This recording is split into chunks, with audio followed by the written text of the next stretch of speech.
ኮንታ ብራንድ መሆን ይችላል በመድር ላይ ከስዕል ውጪ ገነት የሚታይበት ሰፈር ነው ምኑ ልንከርህ ስለ ኮንታ በጣም ወርቅ ነው ማለት ይሁን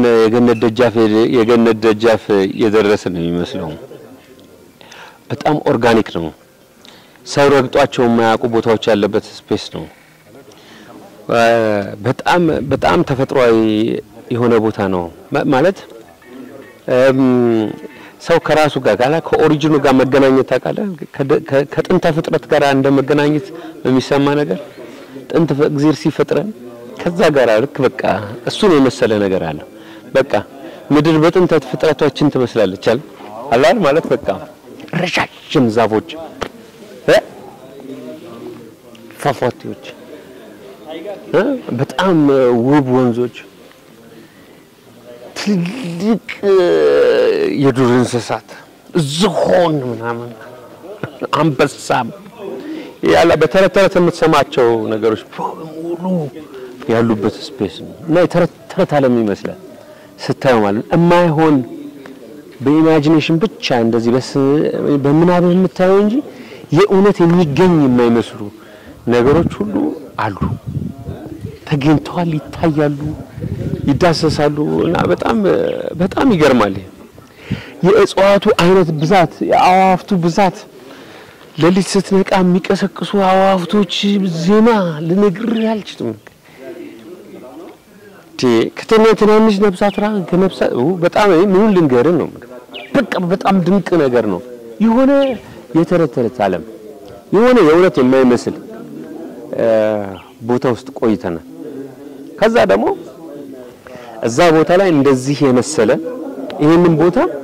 ለማየት ለመታዘብ ነገሩን ለመረዳት የሚመች ደግሞ እንደዚህ አይነት ሎጅ እንደዚህ አይነት ፋሲሊቲ እንደዚህ አይነት የሚገርም አይነት ኮምፓውንድ በቃ ይሄንን ላሰቡትም ላስፈጸሙትም በጣም አርጌ አመሰግናለሁ ልነግርህ አልችልም በጣም ጥሩ ቦታ ታይቷል በቃ ታሪክ ተሰርቷል እዚህ ከዚህ በፊት ለ6 አመት በፊት መጥቻ ያቃለሁ እና ምናድርበት አጣን በጣም ተቸግረን እንደዛ ነበርና ኢቭን ግዚያችንን ራሱ በጣም ባግባቡ መጠቀም አልቻልንም ነበር ለምን መንገድ አልነበረም ወደ ውስጥ መግባት እና በእግር ነውና በጣም ብዙ መሄድ አልቻልንም ስለዚህ ተመልሰናል ማረፊያ የለም እንደዚህ በጣም ከባድ ነበር እና እንደዘንድሮ በደንብ አድርጌ ነገሩን በደንብ አድርጎ ለማየት ማለት ነገሩ በቃ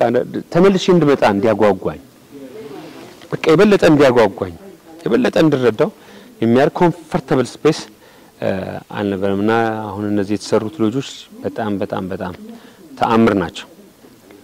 ሌላ የኮይሻ ግድብ ነው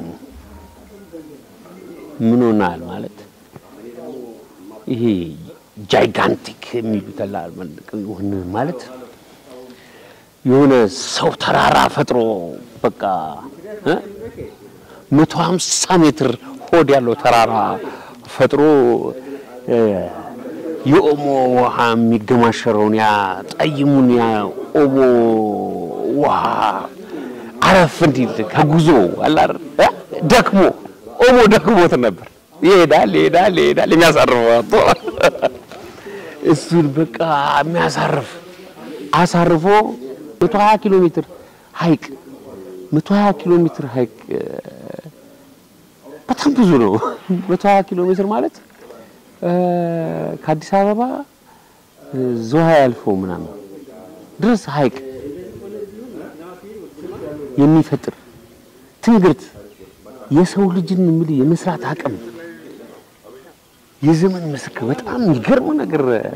ደሞ አየን የሰዎቹ ትጋት 24 ሰዓት የሚተጉ ትልቅ ቪዥን ያላቸው በራልኝ ሲባል ታቀነኝ ኢንላይትንድ መሆን አላል ሶ አሁን ይሄ ቦታው አሁን የሚኖረው ነገር ብቻ አይደለም ስለራስ ራሱ የሚኖረን ግምት ይቀይራል ኢንላይትንድ ትሆናለህ አላል ነገርን ምንንም ነገር ለመስራት ወይም ደግሞ የምትሰራው ማንኛውም ተግባርህ በዛ ልክ ነው ብለህ እንድጠይቅ እኔ አሁን ምንድነው ኮንትሪቢዩሽን አሁን እዚህ ምድር ላይ ምንድነው ለዚህ ሀገር ምን እያረኩ ነው የሚል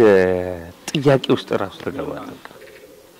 ኢንላይተንድ በቃ ይነግራል እና በቃ የሆነ ነገር በቃ ጉልበትን ይፈታተናል አላ ምንድነው የሰራው እና በጣም ተአምር ነው የተሰራው በጣም ድንቅ ነገር ነው የተሰራው የሰውስ ደግሞ ፍቅር መቼ የዚህ አካባቢ ማህበረሰብ ሲጀመር የሰለጠነ ባይሆን ኖሮ ይሄንን እጽዋትና ይሄንን ደን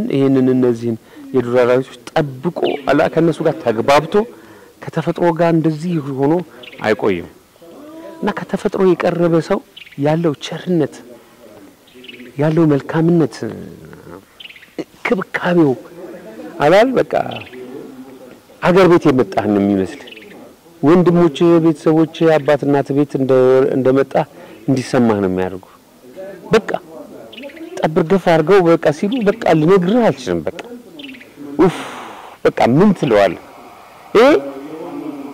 ሶሳይቲው የሰራው ነገር ነው ቀድሞ የተሰራ እንጂ አንድ የሚመጣ አይደለምና የኖረ ባህሉ ራሱ እንዴት የሚያጓጓ እንዴት የሚያስደስት ነው አመራሮቹ ብትል ሰው ምን መንገድ ላይ ብታገኘው ሰው ያጸጋለው ተፈጥሮ ነው እንደዛ ያረጋቻቸው ትላለህ አንዳንዴ ግን በጣም እንዴት በዚህ ሁሉ ልክ ቦታ ይታደላል እንደዚህ እግዚአብሔር የተለየ ምርቃት አለው ቦታው እና ማንንም ሰው ይሄንን ቦታ ሚስ ማድረግ የለበት በህይወት ዘመን ሰው እዚህ ተገኝቶ ይሄን ነገር ማየት ትልቁም ነገር ነው በአገርሽ ደግሞ ሲሆን በተለይ ይብሳልና እንደዚህ አይነት ተአምረኛ ቦታ ላይ ነን ያለነው የተረተረት ዓለም ውስጥ አይተናል በጣም ተገርመናል በተሰሩት ስራዎች በጣም ተደንቀናል መሰረታቸው ምን ለውጥ እንዳመጣ አይተናል እንደዚህ በፓርክ ውስጥ ያለው መንገድ ባይኖር እንዴት ይታይ ነበር ይሄ ሁሉ በጣም ከባድ ነበር ምክንያቱም አይተናል ከዚህ በፊት እንዴት ከብዶን እንደነበረ ትንሽ ፈቀለ ማለት እና የሰሩት ሊመሰገኑ ያሰቡት ሊደነቁ ይገባል ከፕራይም ሚኒስትሩ በእውነት በዚህ በቃ ማለት በጣም ትልቅ ምስጋና ሊሰጣቸው ይገባል ትልቅ ስራ ነው የሰሩት ትልቅ ወግ ማድረግ ነው ትልቅ ሐውልት አቆመዋል በጣም እዚህ ያሉ አመራሮችም ያያዙበት አያያዛቸው በጣም ጥሩ ነው በዚሁ ሊቀጥሉ ይባሉ ሊደገፉ ይባላል ህዝቡም ሊመሰገን ያያዘው መንገድ አይዞ ተብሎ ሊቀጥል ይገባዋል እግዚአብሔር መጨረሻውን ያሳምረው የበለጠ መልካም ነገር የምናይበት ቦታ ያድርገው የፍቅር ቦታ የታሪክ ቦታ ሰዎች ታሪካቸውን የሚመዘግቡበት ቦታ ያድርገው ነው ማለት